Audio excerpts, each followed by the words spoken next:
तो भैया फिर से आ गया वो बॉडी बिल्डिंग के इंटरेस्टिंग अपडेट्स लेके। तो वीडियो को शुरू करने से पहले जल्दी से वीडियो को एक लाइक कर दीजिए, और अगर आप अपने भाई के चैनल पे नए हैं तो जल्दी से चैनल को सब्सक्राइब कर दीजिए ऐसे रेगुलर फिटनेस और बॉडी बिल्डिंग अपडेट्स के लिए। तो भाई आज की सबसे पहली अपडेट आ रही है हमारे इस साल के आर्नोल्ड क्लासिक के चैंपियन सैमसन दौदा की तरफ से। और कल जब मैंने ये अपडेट देखा तो मैं तो कुछ देर पहले हंसा, फिर ये सोचने लगा कि ये सही में ओरिजिनल फोटो है या एडिट किया हुआ फोटो। खैर इस बात का तो अभी कोई जेन्युइन विटनेस नहीं है कि फोटो असली है या नकली, बट सबका तो कहना है कि फोटो ओरिजिनल है। बट उससे भी मज़ेदार तो इनका कैप्शन है, जहां ये कह रहे हैं कि ओलंपिया के बिगेस्ट बॉडी बिल्डर्स में से एक बॉडी बिल्डर, वो भी मेंस फिजिक जैसे वेस्ट यानी कमर के साथ।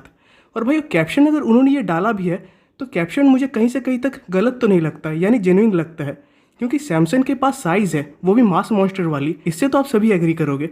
बट साथ ही साथ उनके फिजिक में भाइयों आपको एक एस्थेटिकनेस भी देखने मिलेगी, जो कि ज़्यादातर ओपन बॉडी बिल्डर्स के फिजिक में मिसिंग है। हाँ, एंड्रयू तो सैमसन से भी ज़्यादा एस्थेटिक है, बट सैमसन के फिजिक में उनके मास के साथ साथ जो शेप आता है वो एकदम परफेक्ट आता है। खासकर इस अपडेट की भी अगर बात करें तो भाई सैमसन इन मेंस फिजिक के शॉट्स में बुरे तो नहीं लग रहे।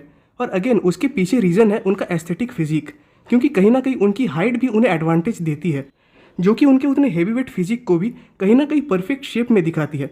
तो भाई मुझे तो सैमसन का ये अपडेट बहुत ही ज़्यादा इंटरेस्टिंग लगा। बाकी भाई सैमसन का ये अपडेट आप सबको कैसा लगा, वो भी इस मेंस फिजिक वाले लुक में ये कमेंट्स में ज़रूर बताइएगा। अगली अपडेट है भाई हमारे प्रीवियस मिस्टर ओलंपिया ब्रेंडन करी की तरफ से। अब अगेन इस बार अपडेट आया हुआ है कोच अब्दुल्ला की तरफ से। अब इन दोनों के बीच चल क्या रहा है यह मेरे समझ से बाहर है, क्योंकि एक बार पहले अब्दुल्ला फिजिक अपडेट पोस्ट करते हैं, फिर कहीं ना कहीं ब्रेंडन अपने स्टोरी में एक अपडेट लगा देते हैं, एंड अगले दिन ब्रेंडन एक फिजिक अपडेट पोस्ट कर देते हैं। मतलब लास्ट 1-1.5 मंथ से तो यही रोटेशन चल रहा है। अब पता नहीं ये पॉपुलरिटी गेन करने के लिए है या फैंस गेन करने के लिए या किसी और चीज़ के लिए, बट एट द एंड हम फैंस को अपडेट देखने मिलता है और वही हमारे लिए बहुत है। और पर्सनली मुझे नहीं लगता कि मैंने कभी ब्रेंडन के इतने अपडेट्स आते हुए देखे हैं, वो भी ओलंपिया से पहले।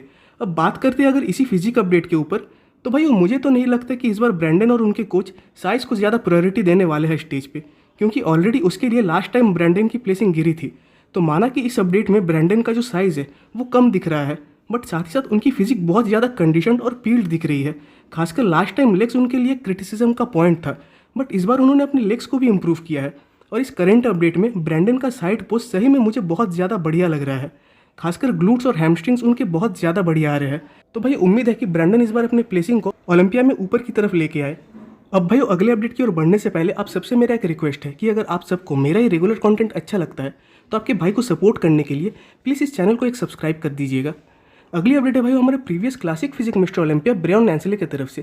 तो इनके तरफ से तो मेनली इनके बैक का ही अपडेट आया हुआ है। तो अगर बात करें उसी बैक के ऊपर, तो हाँ, साइज ब्रेयन के बैक में जैसी है वो ज़्यादातर क्लासिक फिजिक डिवीजन के बॉडी बिल्डर्स में तो नहीं है।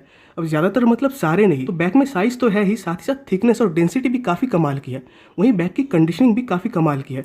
और भाई ये सिर्फ मेरा कहना नहीं है, बल्कि क्रिस बमशेट ने खुद कहा है कि ब्रेयन कंडीशनिंग के मामले में तो कभी लैग नहीं हो सकते, और उसका अंदाजा आप ब्रेयन के इन अपडेट से लगा ही लोगे। इवन उसी तरह के ड्राई और हार्ड उनके ग्लूट्स आ रहे हैं, बट वहीं भाइयों कहीं ना कहीं लेग्स उनका एक वीक पॉइंट बन जाता है। हालांकि लास्ट टाइम भी उनको अपने लेग्स के कारण क्रिटिसाइज होना पड़ा था, बट इस बार उन्होंने अपने लेग्स को भी इंप्रूव किया है, और वैसे भी वेट कैप तो बड़ा ही है, तो उसका भी बेनिफिट इनको मिलेगा। बाकी देखते हैं कि ओलंपिया में ये कैसे आते हैं।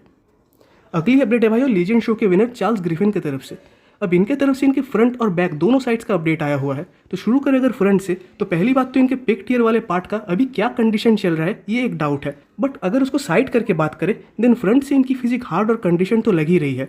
साथ ही साथ आर्म्स और शोल्डर्स भी एकदम राउंड और फुलर आ रहे हैं। इवन क्वाड्स भी साइज में अच्छे खासे बड़े और कंडीशनड आ रहे हैं।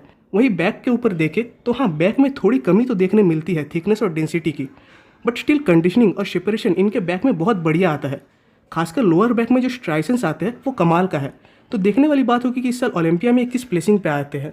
और इसकी लास्ट अपडेट है भाई हमारे रोमन फ्रिट्ज की तरफ से। अब इनके तरफ से बस इनके क्वाड्स का ही अपडेट आया हुआ है। तो बात करें इन क्वाड्स के ऊपर, तो मुझे इनके क्वाड्स कंडीशनिंग में तो बढ़िया लग ही रहे हैं, साथ ही साथ इनमें डिटेलिंग और कंडीशनिंग भी बढ़िया आ रही है। क्वाड्स फुलर और राउंडर भी काफ़ी बढ़िया है। और पर्सनली अगर इनके ऊपर बात करें तो अगर नेक्स्ट ईयर खुद को इंप्रूव करके आते हैं दिन ये भी ओलंपिया में बहुत बढ़िया प्लेसिंग पे आ सकते हैं, क्योंकि इनके फिजिक में वो पोटेंशियल है जो इन्हें अपर प्लेसिंग पे ले जाए ओलंपिया में। तो भाई आज की वीडियो यहीं पे खत्म होती है। कमेंट्स में जरूर बताइएगा कि आपको वीडियो कैसा लगा। वीडियो अच्छी लगी तो वीडियो को एक लाइक कर दीजिए, और नेक्स्ट वीडियोस के अपडेट सबसे पहले पाने के लिए चैनल को सब्सक्राइब कर दे और बेल आइकन को प्रेस कर दे।